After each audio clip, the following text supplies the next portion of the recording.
Dan saat aku nonton live-nya Tumini, aku kaget bukan main. Saat itu Tumini sedang membuat tutorial orang bunuh diri dengan cara gantung diri menggunakan seutas tali yang melilit di lehernya. Ya Allah, aku tidak meminta hidup tanpa masalah, karena aku tahu itu tidak akan bisa. Aku hanya meminta hati yang sabar, hidup yang sehat, dan iman yang istiqomah, agar aku bisa kuat dan tabah dalam menjalani kehidupan. Open Diary.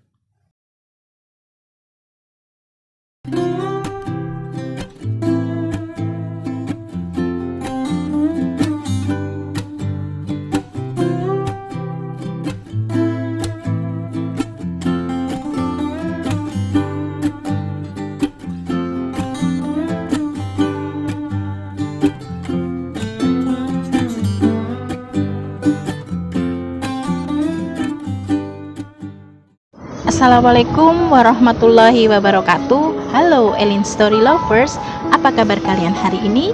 Pada kesempatan kali ini saya akan membawakan sebuah kisah yang dikirim oleh Mas Samsul di Jawa Tengah.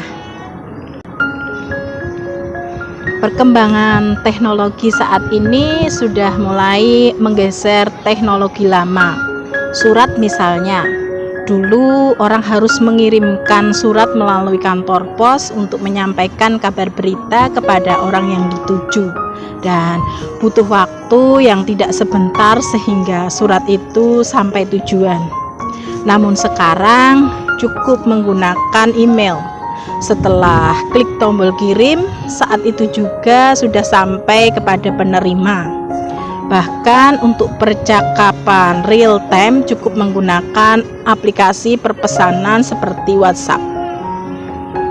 Demikian juga media hiburan, televisi misalnya, sudah beralih dari teknologi analog ke teknologi digital, sehingga gambar yang diterima semakin jernih.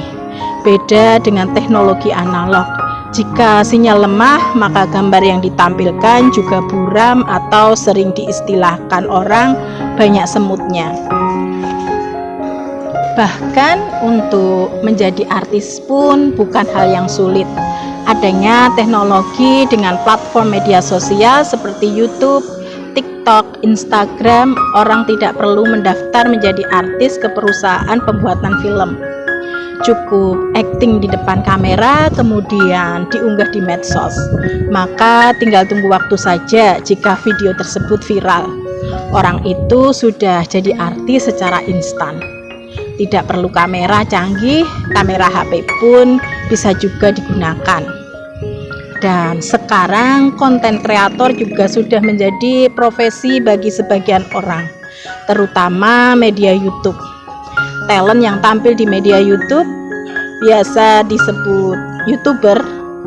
Seorang YouTuber yang memiliki subscriber banyak dan jam tayang videonya juga tinggi, penghasilannya pun bisa mengalahkan artis yang sudah terkenal sekalipun. Maka tak heran kini orang sudah mulai berlomba-lomba membuat video yang kreatif dan unik ditampilkan di YouTube karena persaingan juga semakin banyak. Seperti halnya kawanku, sebut saja namanya Tumini. Sudah hampir 2 tahun ini Tumini menggeluti dunia YouTube, dan aku lihat subscribernya juga sudah cukup banyak, di atas 10.000. Dia juga sering siaran live.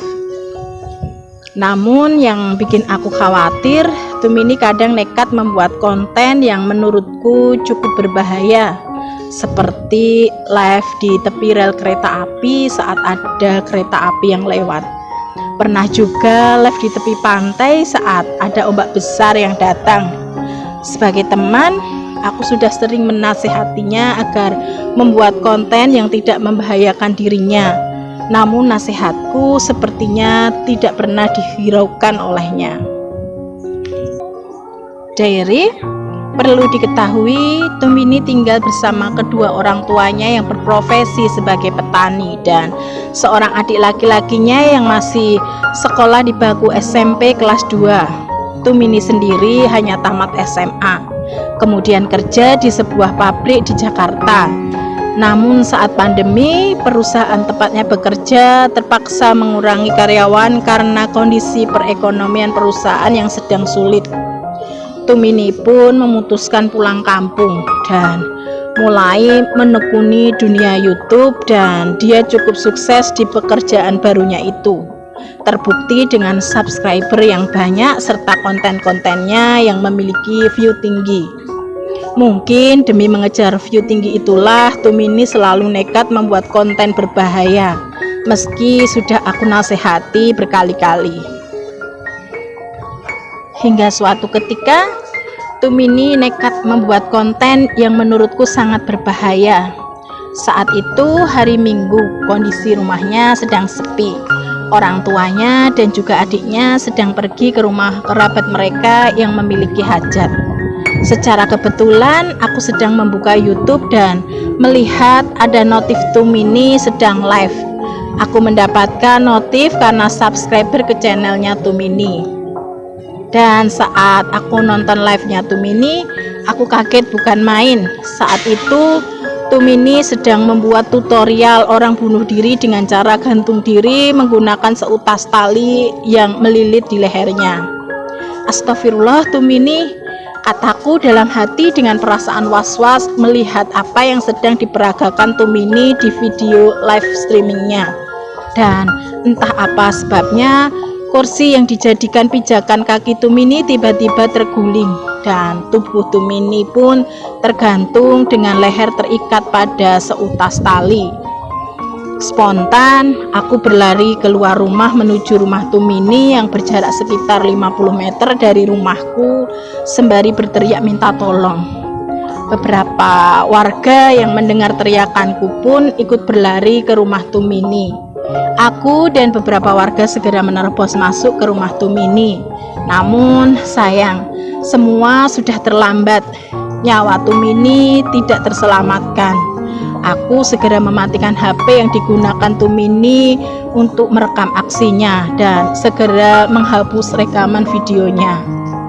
Tubuh Tumini diturunkan dari gantungan tali dan dibaringkan di atas balai bambu yang ada di ruang tamu rumahnya. Diary, kedua orang tua Tumini pun berteriak histeris saat mereka sudah pulang dan mendapati kondisi putrinya yang sudah tidak bernyawa. Tak terkecuali Edi, adik Tumini, juga ikut menangis melihat kondisi kakaknya itu. Setelah disolatkan, jenazah Tumini dimakamkan di TPU kampung kami. Selamat jalan Tumini, semoga kamu tenang di sana. Aku berharap kisah kawanku ini bisa menjadi pelajaran bagi kita. Jangan hanya demi konten, keselamatan diri tidak diperhatikan. Buatlah konten yang menarik dan edukatif sehingga banyak manfaatnya bagi orang yang menontonnya. Percayalah, jika konten itu menghibur dan bermanfaat bagi orang banyak, insya Allah viewernya juga banyak. Demikian sebuah kisah yang dikirim oleh Mas Samsul di Jawa Tengah. Terima kasih Mas Samsul yang sudah berkenan membagikan kisahnya di Elin Story.